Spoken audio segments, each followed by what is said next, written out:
ఆయన heroic sequences అందరికీ ఇష్టమే కానీ because is a mass hero, అంత అగ్రెసివ్గా నాకు ఆయనలో ఉన్న ఎమోషనల్ సైడ్ ఇష్టం. బెంగ డైరెక్టర్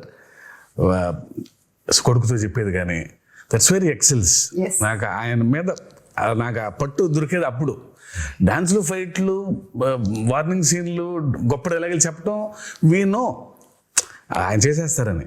బట్ ఆ కొడుకుతో చెప్పే సీన్లో ఆ పాజెస్ నిజంగా ఆయనకు గొప్ప కథ లేదేమో అన్నట్టుగా చెప్తారు ఆయన.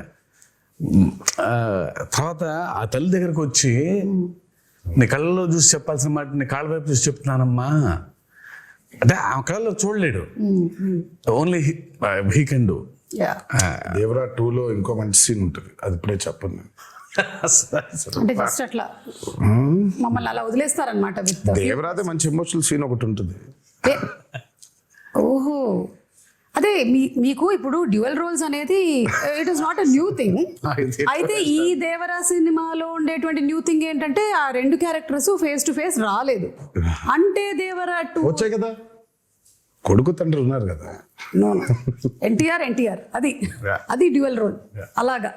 సో అది మంచి సీన్ ఉంది అంటే మేబీ మనము నేను ఇద్దరు కలిసి వస్తారని చెప్పలేదు, మంచి సీన్ దేవరకు ఉంది అని చెప్పాను. మంచి సీన్ దేవరకు ఉందని చెప్పారు కదా, చాలు. దేవరకు ఉందని చెప్తే వరకు ఎలాగో ఉంది, ఒక మంచి ఎమోషనల్ సీన్ ఉంది. ఓకే, అది షూట్ చేసాం మేము, ఆ సీన్ బాగుంటుంది. ఓకే, ఇవన్నీ చెప్పి ఊరించేస్తున్నారు. టీజర్ రాకముందే ఒక టీజర్ వచ్చినట్టు అనిపిస్తుంది నాకు. ఎప్పుడు ఎక్స్పెక్ట్ చేయొచ్చు దేవరా 2? వచ్చేస్తుంది సుమా త్వరలోనే.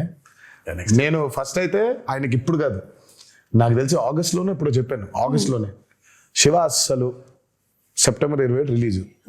ఒక నెలన్నర నాళ్ళు కనిపించొద్దు నాకు, నేను నిన్ను చూడను, నువ్వు నన్ను చూసుకోవద్దు, మనం కలవద్దు అసలు. మనం కలిసినా హాయ్ బాయ్ చెప్పుకుందాం, సరదాగా నవ్వుకుందాం, టిఫిన్ కాఫీ ఏదో తాగుదాం, అంతవరకే. అసలు సినిమా గురించి దేవర గురించి మాట్లాడద్దు. బికాజ్ 2 years వాజ్ అండ్ చాలా హెల్ ఆఫ్ అ జర్నీ. అందులోనే ఉన్నాం అందరం. అదే దేవర గురించి మాడుకుంటున్నాం, వర గురించి మాడుకుంటున్నాం, సముద్రం మాడుకుంటున్నాం. సో ఒక చిన్న బ్రేక్ కావాలి. అసలు పెన్ను కూడా పెట్టొద్దు శివ, హ్యాపీగా go for a nice holiday. Okay, మంచి హాలిడే తిరిగి వచ్చే వెళ్ళలేదా? సరే ఇంకో వారం ఎంజాయ్ చేసి విజయదశమి అయిపోయిన తర్వాత విజయకేతనం ఇంకాస్త ఎగరవేసి అప్పుడు వెళ్ళిపోతారు ఆయన. నేను ఆ బాంబేకి వెళ్ళిపోతాను. కొంచెం ఈ దసరా టైంలో నాకు కొన్ని ఫ్యాంటసీస్ ఉన్నాయి. ఆ ఊరు వెళ్ళి ఆ థియేటర్ చూసుకోవాలి, ఈ ఊరు థియేటర్ చూసుకోవాలి నాకు అని. ఫ్రెండ్స్ చాలా మంది ఉన్నారు అక్కడ. లేదు ఇక్కడికి రా అని. కొంచెం ఈ 5-6 రోజులు అది కూడా తీర్చేసుకుంటే, పైగా సెలబ్రేషన్స్ కూడా చాలా అర్థం ఉందిలే.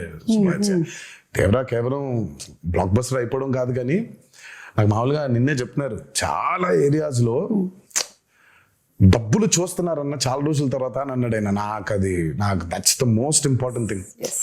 అల్టిమేట్ గా ఇట్స్ నాట్ అబౌట్ సరే సక్సెస్ కొట్టేసాంలే ఇది కాదు. ఫిజికల్ గా చాలా మందికి when they are seeing that కింద సెంటర్స్ లో when they are seeing that money return అవుతూ ఉంటే in forms of double and triple, ఇంకా అంతకంటే ఆనందం ఏముంటుందండి. సో ఇంకా సెలబ్రేషన్స్ రీజన్స్ ఉన్నాయి మాకు. ఇంకా అవన్నీ చేసుకొని ఆయన అబ్రాడ్ ట్రిప్ కి ఎక్కడికో, నేను బాంబేకి అలా ఒకేసారి వెళ్ళిపోయి మళ్ళీ ఒక నెల తర్వాత నాకు తెలిసి డిసెంబర్లో ఎప్పుడో ఆయన మళ్ళీ పేపర్లు పెట్టుకొని మొదలెడతాడు. అంటే కథ రెడీగా ఉంది, కథ రెడీ లేదనేది కాదు, కానీ ఇంకా ఇప్పుడు దేవరా 1 సక్సెస్ కి ఇప్పుడు దాన్ని తుది మెరుగులు ఇంకేం చేయొచ్చు, ఇంకేం రాయొచ్చు, జనం కొన్న డౌట్లు అదే వాటిని ఇంకొంచెం మీరు మెల్లిగా ఒక టీజర్ మాకు వదులుతారని నాకు అర్థమైంది.